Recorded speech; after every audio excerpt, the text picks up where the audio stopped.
Hello guys! Hello guys! Hello guys! Hello guys! Hello guys! Hello guys! Hello guys! Hello guys! Hello guys! Welcome to my YouTube channel! Irene ang Padon Lady. Pa-subscribe naman po dyan.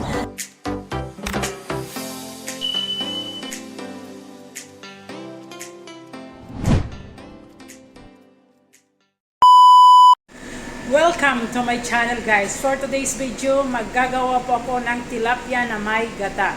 Kung bago ka pa lang sa channel ko, please like, comment, subscribe, then click the bell button para po updated po kayo sa aking mga videos. Mega shoutout nga pala sa mga subscribers, sa mga viewers, sa lahat po ng supporters ko, saan man kayong sulok ng mundo. Mag-iingat po kayo palagi. Maraming salamat po sa inyo. Tara guys, let's get started. Ayan na guys ang aking mga ingredients. Bali, lalagyan ko po siya ng tilapia na may gata, tapos lalagyan ko po ng vegetable.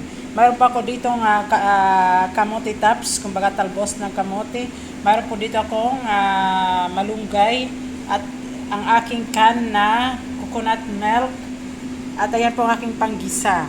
Ayan, tomato, onion at saka garlic. And the most important part is yung nag-iisa nating tilapia guys. So ang gagawin ko po yan sa tilapia, i-preprito ko po siya ng crispy guys. Kasi after nan, gigisahin ko po siya. Ayan guys, bali ready na po ang ating frying pan. Lalagay ko na po ang aking nag-iisang tilapia. Dapat po dyan ang tilapia is medyo crispy po ang ating pagka-fry guys. Kasi lalagyan po natin siya ng sabaw. Gigisahin po natin siya. Bali dito naman sa side na to, dito naman ako mag-gigisa po ng mga lamas ko para sa pagkatapos po ng tilapia, dito ko po ilalagay ko po siya dito sa aking ginisa. Ayan na guys, bali mag-gigisa na po tayo dito sa ating mga lamas.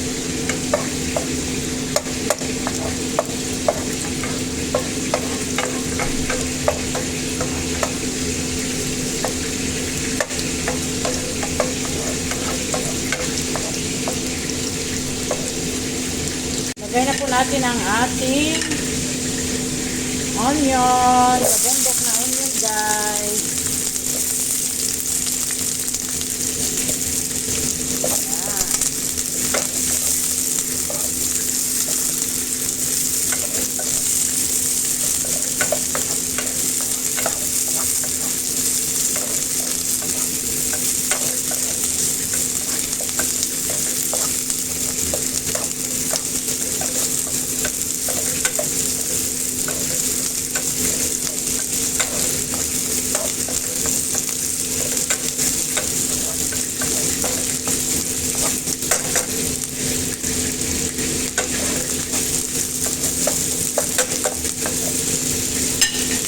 Sunod na po natin ang ating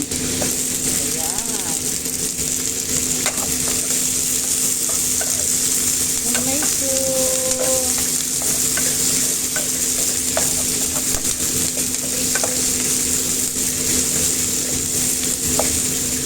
And guys, ready na po ang ating tilapia. Lalagay na po natin siya dyan. Ayan.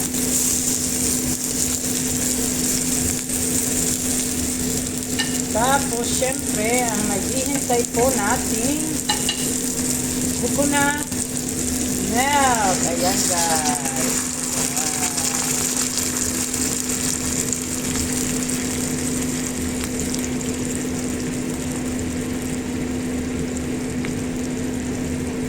Titimplan po natin yan. Lalagyan po natin ng salt at saka pepper.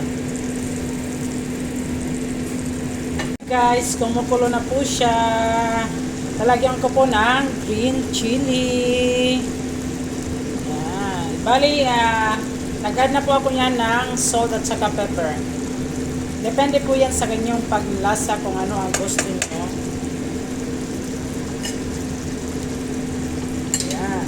At dahil dyan, ilalagay na po natin ang ating vegetable guys. Ayan.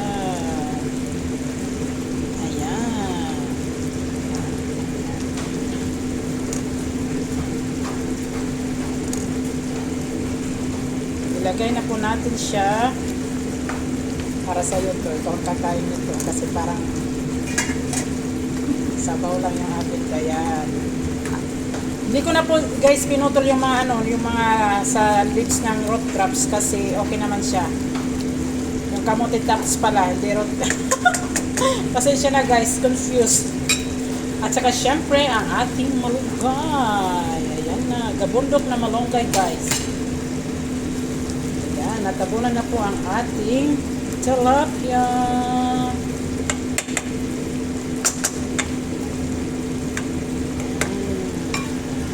Ready to serve na po ang ating tilapia guys. Ayan, luto na po yan siya.